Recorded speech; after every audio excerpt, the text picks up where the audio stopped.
everyone to another Ref Brandon and the Todd Family YouTube video.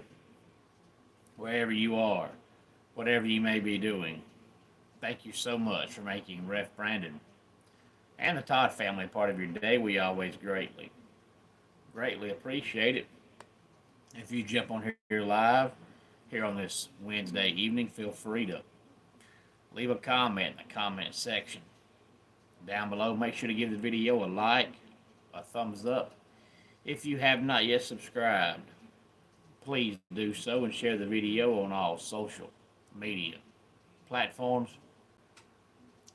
As the people in Oklahoma City prepare to win their first NBA Finals, and that's my prediction. And I know tomorrow night, about 24 hours from right now, is game one, but I think the Thunder win the whole thing. Want to come on here one night before that and do this week's top 10 countdown. And this week's top 10 countdown is going to be about vacation, since it is now vacation season for most people. Most kids, if not all kids, are out of school by now.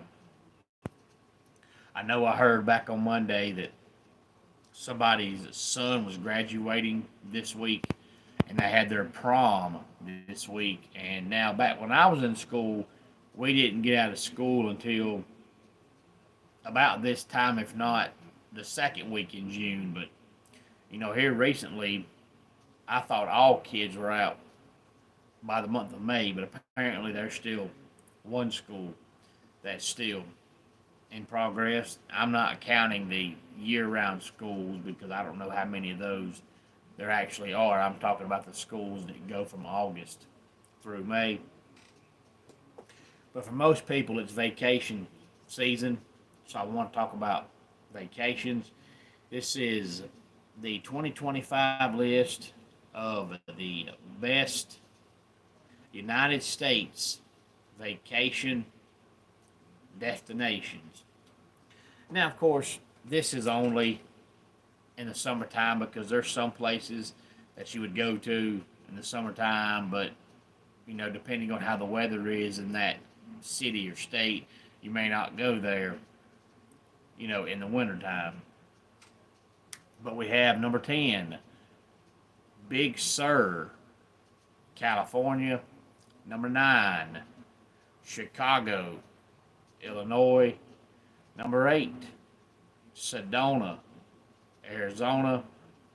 Number 7, Nantucket, Massachusetts.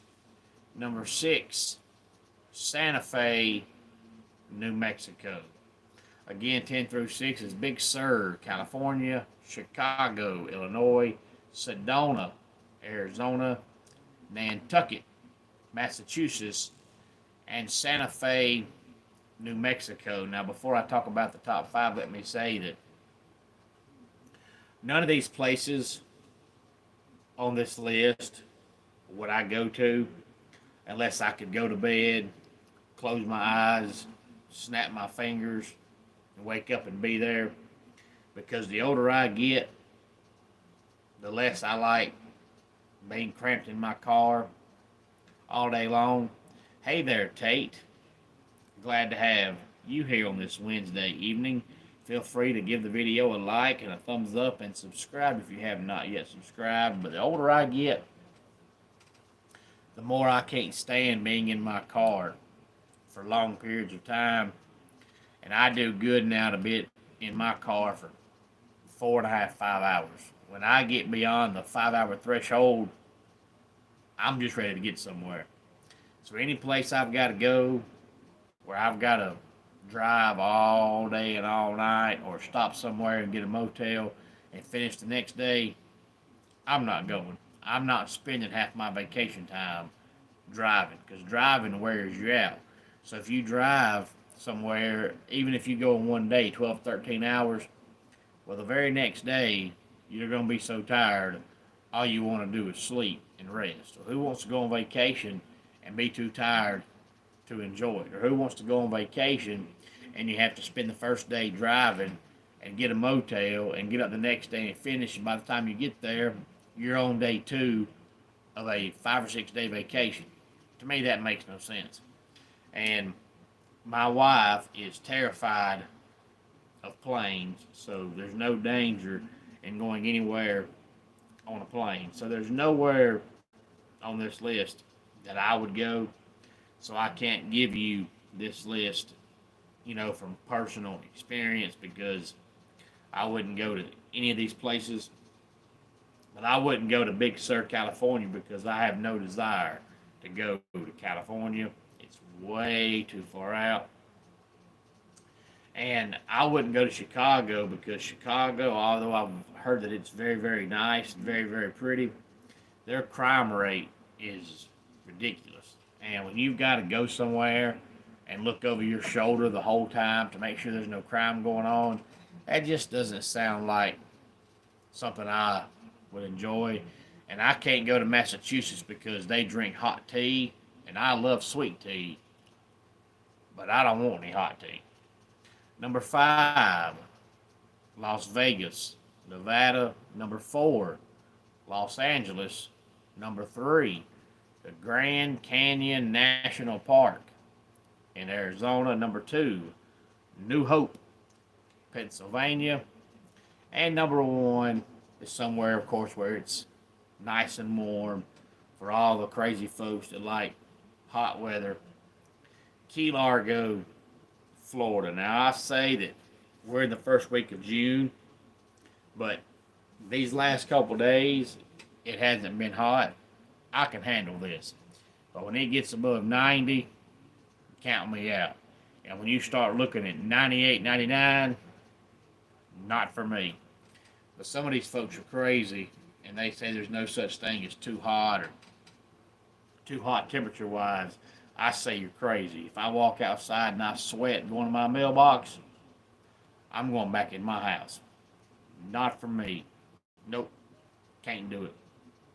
If I'm going to go outside and get sunburnt, I'm standing inside my house. But Las Vegas is one of those cities where people that I know, matter of fact, a buddy of mine just went to WrestleMania in Las Vegas back in April, and he loved it. But everything I've always heard about Las Vegas is if you like to gamble, you'd like it. If you don't like to gamble, you don't like it. Because outside of all the casinos, yeah, it's a big city with a lot of people, but outside of the casinos, there's just not a lot of activities. Las Vegas is known for gambling, and I'm not a gambling man, never have been, never will be. I work too hard for my money to give it away, but if you like to gamble, they say it's the place to be. But outside of gambling, yeah, there's a lot of restaurants, but just not a lot of activities. Los Angeles, nope. Again, that's California. Not for me. I would actually like to go to the Grand Canyon National Park, but the only way I could ever go is go to bed, close my eyes, wake up, and be there. And that's not happening. But there's just not a lot of places I would go because I just am getting to the point to where after I'm in the car 5.5 hours, I'm ready to go. Wherever I'm at right now, I'll just stay here. I just do not like being in my car and driving all day long.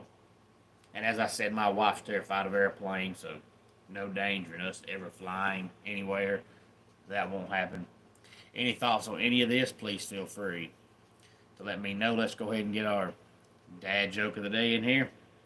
What happens after you eat alphabet soup? You have a vowel movement. And that does it for today's Ref Brandon and the Todd Family YouTube video. Until next time, it's Ref Brandon saying, just like in pro wrestling, life can be over by the count of 3. Tell your friends and family how much you love them. Bye.